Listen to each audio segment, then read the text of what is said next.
In this video, I'm gonna dive into how to give a great persuasive speech. I'm gonna share with you my 5-part formula that works anytime, any place, for any audience, with any topic. Easy breezy.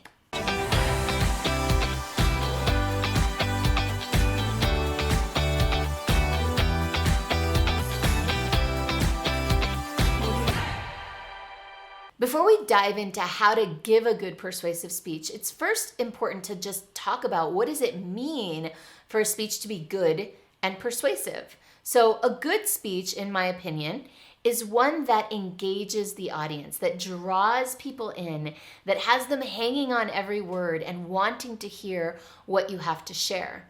In terms of persuasiveness, what makes a speech persuasive is that it takes an audience from A to B or C or D, that it takes them on a journey whereby they are transformed from beginning of the journey to the end, such that they are willing and ready to take some kind of action. Now, there's a lot of different reasons for creating a persuasive speech. You might want to share with people an idea or a mission and get them bought into that mission. And that's a great reason to use a persuasive speech. Another might be to offer your products and services and to sell something and to entice the people in the audience to want to get more from you.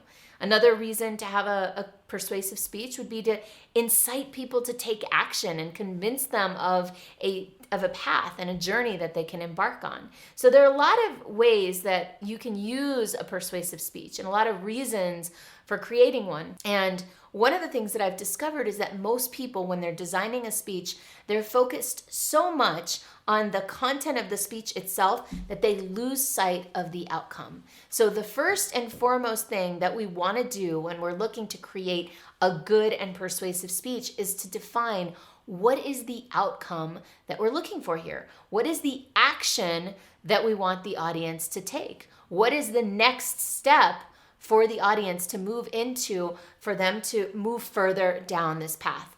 To this, I'll just share a little anecdote of a situation that stuck with me all these years because it was an example of a great speech that fell short in the end of achieving an objective. So I was invited to come to one of the very first TEDx talks in Miami Beach. And a man there named Rodrigo Arboleda gave an incredible speech about OLPC, one laptop per child. So he delivered this incredible TEDx talk. And in the talk, he explained why this concept of giving one laptop per child all over Latin America was a good one. And he had all of us in the audience, we were blown away. People were crying. They were mesmerized by him. They believed in his mission. They were totally bought in. And then at the end of the speech, that was it. He just ended it without any sort of call to action or here's what you can do or go to this website or you can donate or do you want to volunteer?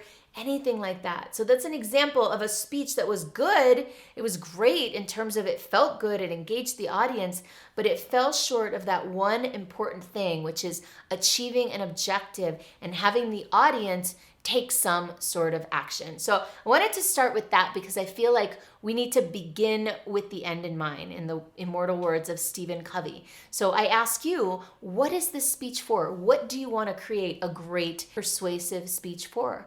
What's the outcome that you're looking to achieve? Are you looking to inspire people? And if so, what are you inspiring them to do? What's the next action that you want them to take? So that's the first and most important thing that needs to be addressed before we even sit down to start defining a speech. What is the outcome that you want to create? And then we'll come back to that. I use a 5-part formula to actually construct a speech. It's very, very simple. The first part of the formula is the why. So it's the why the audience is going to benefit from this speech. You always want to tie back whatever you're presenting back to what's in it for them. The audience, most of the time, much of the time, they're sitting in a room. You might be the 3rd or 4th speaker or 15th speaker that they're seeing that day or that weekend. And so many speakers get up, so many people just focus on them. Hey, I'm here to deliver this content to you, and I'm going to talk about this, that, and the other. Whereas a persuasive speech opens focusing on the audience. So I use a little trick to help me stay connected to the focus on the audience. And you can use this trick too. It's called a hook. And actually I do it in all my videos. In the hook, I position the content that I'm going to share and why it's valuable to the audience. And a little trick I use to do this in a way that's seamless and people love is to pose it as a question. Here's the thing.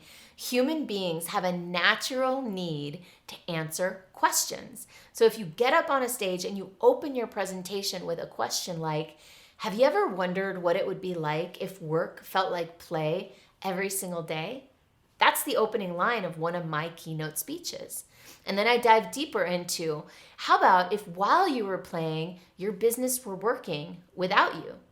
So by asking questions to the audience, you start to engage them. You start to draw them in, as opposed to talking at them or saying, I'm going to share this with you today, which is all about you. Instead, you're inviting them into a conversation, an engaging conversation, and you're positioning the why of your speech at the same time. Now, this approach actually activates people's right brain. It activates their imagination. It activates the same part of the brain that's connected to emotions. So this is a great way to open your speech because it activates people's imaginations and their creativity, and people love feeling imaginative and creative. So that's one way to open your speech. The why is sharing what is the reason behind this presentation. And I personally like to share two whys. I like to share the why that's right here, right now. How would this impact you? And then because of who I am and what I do, I like to also share the bigger why. And I share, why would it be beneficial if work felt like play every day? How would the world benefit? How would this contribute to humanity if everybody were like this? And I elevate the topic so now people feel connected to something beyond just themselves. So you can use this technique too. You can open your presentation positioning the why, the little why, with the people in the audience, and then you can bring it up a notch and say, but there's a bigger reason why this topic is important.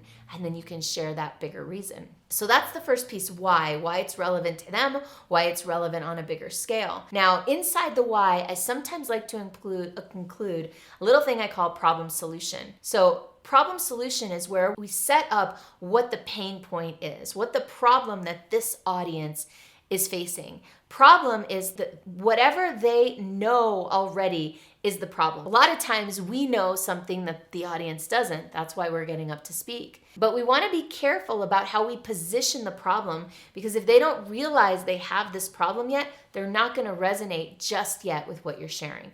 So you want to share the problem that they know they have and admit, and go into the problem that they know and have and don't necessarily talk about. So in other words, the emotional problem that's a layer deeper.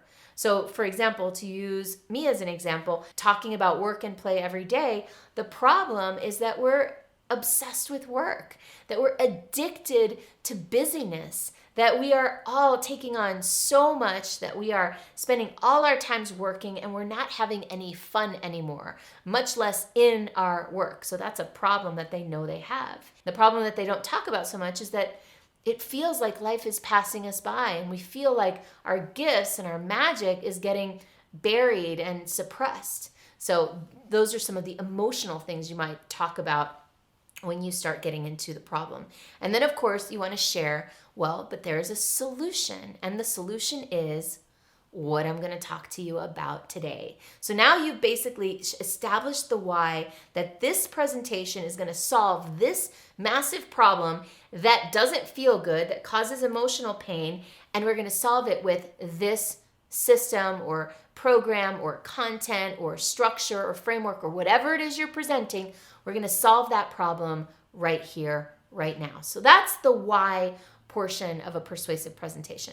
Now, of course, the solution is what we're going to talk about today, and that leads us into the what. And when you dive into the what, that's when you can make a promise to your audience. When you've established that there's a solution, then you might want to tell them, hey, and I promise by the time that we're done with this presentation, this is the outcome you're going to have.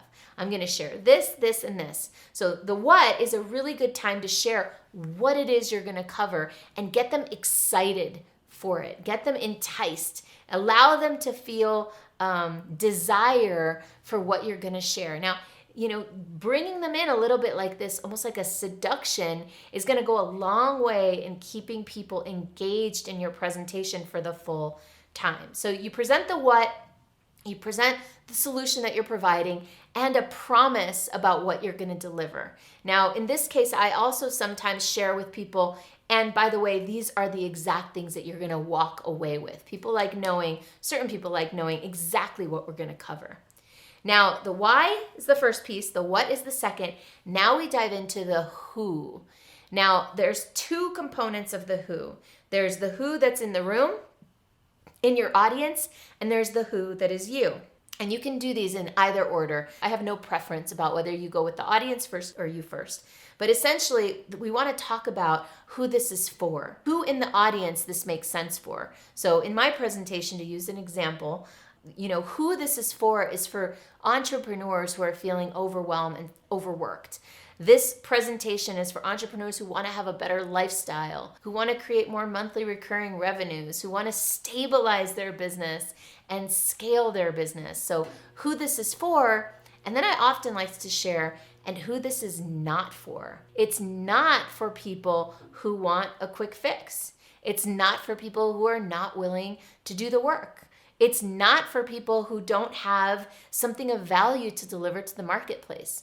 So in this third piece of talking about who this is for, who it's not for, you can really start to play a little bit with identifying who in the audience is really going to be ready to take those next steps, to take action once you get to the end of your presentation. And then like to focus on who the you part, meaning why are you a credible resource on this?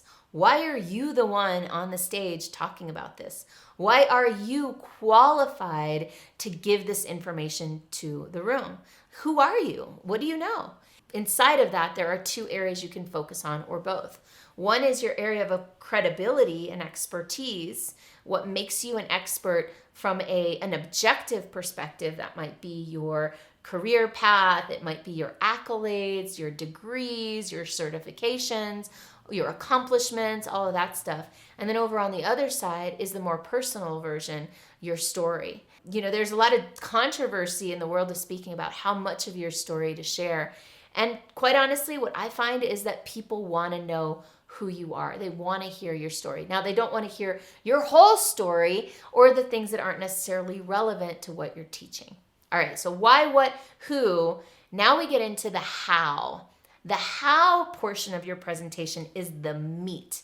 This is where you share how they can go about doing what it is you're promising. This is where you share your core content. This is where you might share your 7-step formula or your 5-step framework or whatever that is. What I like to do, and something I learned from a company called Speaking Empire, was throughout your how, sprinkle in case studies and examples of you or other people, clients or colleagues who have used the techniques that you're sharing. This gives added credibility to the techniques that you're advising people to use. All right, so why, what, who, how? The last portion, and this reflects back to that beginning conversation about what's your objective. The last part of this model is the now. Why, what, who, how, now. Now is what action can people take to move into what's next. Now that you've presented all this amazing content and you've shared all these things and you've showcased how your thing works and how it's going to benefit them, now's the time to say, here's what you can do next. And here's a reason to take action right away. So for example, if you're selling something, you might say, here's the thing that I'm offering, and here's a special bonus or incentive or something that incentivizes people to take action right away. And the reason it's so important to invite people to take action right away is because you've just delivered all this value. You've just connected with them so much. You've just engaged them and given them all this valuable information. They are never going to be as connected to you as they are in that moment.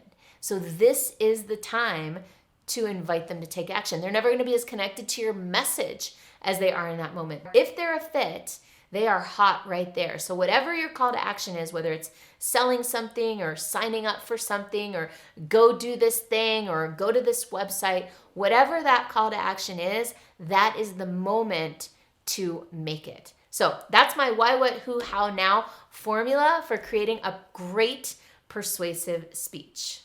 If this is the kind of content you like and you want something free to go even further, then go ahead and download my Monetize Your Magic playbook. You can get that for free at the link below. It's going to help you align your business with who you really are, the message that you were put on this earth to deliver, and help you monetize that message in a way that's energy rich, sustainable, and scalable. Enjoy.